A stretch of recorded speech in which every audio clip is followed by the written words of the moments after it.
En Sierra Leone, la Haute Cour a validé samedi la requête d'un membre de l'APC qui estimait que des accusations de fraude électorale au premier tour de la présidentielle devaient faire l'objet d'une enquête avant que le processus ne se poursuive. Le leader d'opposition Julius Maada Bio, à la tête d'une junte en 1990, devait affronter le candidat du parti au pouvoir, l'ancien ministre des Affaires étrangères Samura Kamara, mardi 27 mars. Any longer. We are told from the court ruling he won the first round of a presidential election held on March 7th.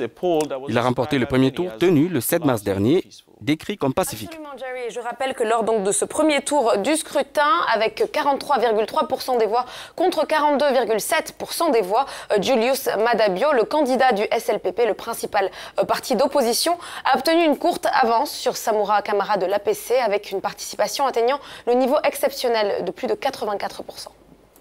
Malgré des actes de violence et d'intimidation envers les politiciens et militants, les missions d'observateurs étrangers et de la société civile, notamment celle de l'Union européenne, ont quant à elles salué le bon déroulement du scrutin qui combine élections présidentielles, législatives et locales. Ceci explique en partie pourquoi la suspension du second tour par la Haute Cour ne fait pas tout à fait l'unanimité.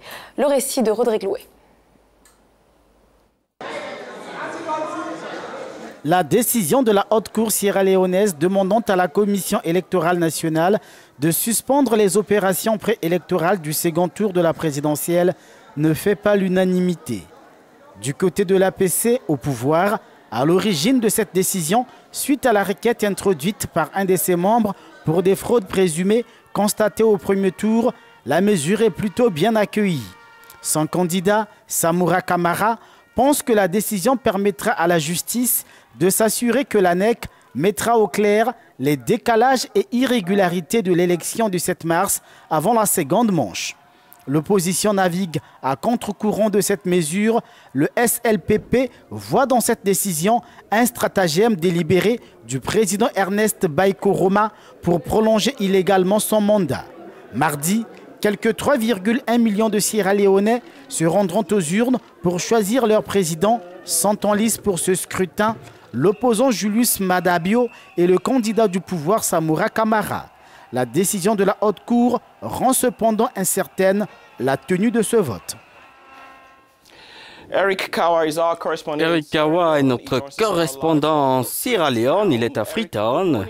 Eric, bonjour et bienvenue. Yeah, good morning, Jerry. Bonjour, Jerry. Eric, il n'y aura pas de second tour demain, selon le verdict de ce week-end. Tout de même, sur quoi le parti au pouvoir, l'APC, fonde-t-il ces accusations de fraude électorale?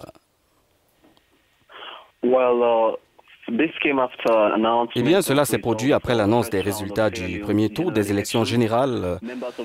Les membres du parti au pouvoir ont publié un communiqué de presse accusant la Commission électorale nationale d'irrégularités généralisées, notamment le fait de voter dans certains bureaux de vote, le dédoublement des formulaires de résultats harmonisés, le bourrage des urnes, l'annulation des bulletins de vote par les fonctionnaires et des allégations contre certains membres du personnel de la Commission qui, selon eux, ont mobilisé les agents chargés de la revue des points afin d'introduire de faux résultats au centre de décompte.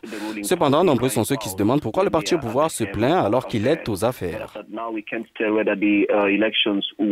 Alors, on ne sait pas si le scrutin se tiendra effectivement demain. On est toujours dans l'attente d'une annonce officielle. Alors, Eric, des querelles ont été signalées entre la police et la commission électorale.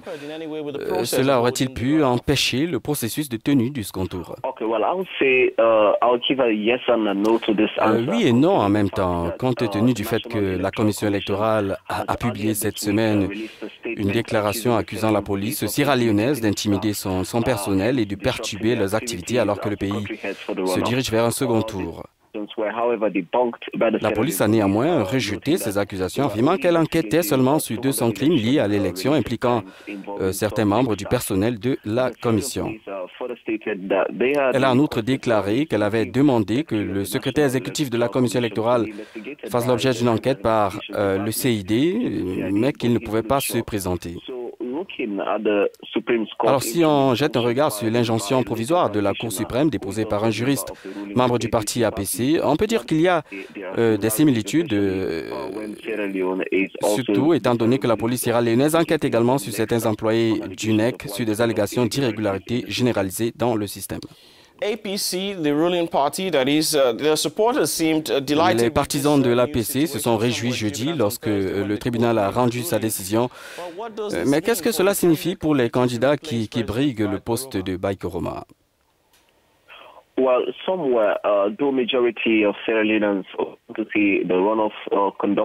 Bien que la majorité des Sierra-Léonais veulent voir le second tour se dérouler à la date prévue du 27 mars, l'injonction provisoire semble avoir laissé les gens dans un dilemme.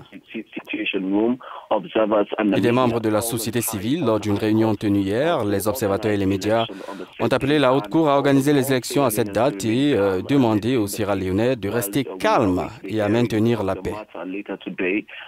L'audience relative à cette affaire devrait avoir lieu aujourd'hui. En outre, l'apathie des électeurs suscite des inquiétudes, même si le second tour était prévu ce mardi. Eh bien, le Parti populaire d'opposition a également organisé un point de presse au cours duquel il a fait connaître sa position en réaction à cette injonction. Il a déclaré considérer ces actions comme faisant partie d'un plan visant à prolonger la gouvernance du régime APC en provoquant une violence à grande échelle et un nettoyage ethnique contre leurs partisans. Il soupçonne aussi une volonté de déclaration d'un état d'urgence par le président Koroma et le remplacement des membres de la commission électorale. Dans ce même communiqué, il a appelé ses partisans et les Sierra-Léonais à rester calmes. Jusqu'à ce que les élections se déroulent, eh bien, les Sierra-Léonais restent dans un état de peur, un climat de pleurs, et des secteurs comme l'éducation et les affaires sont largement touchés.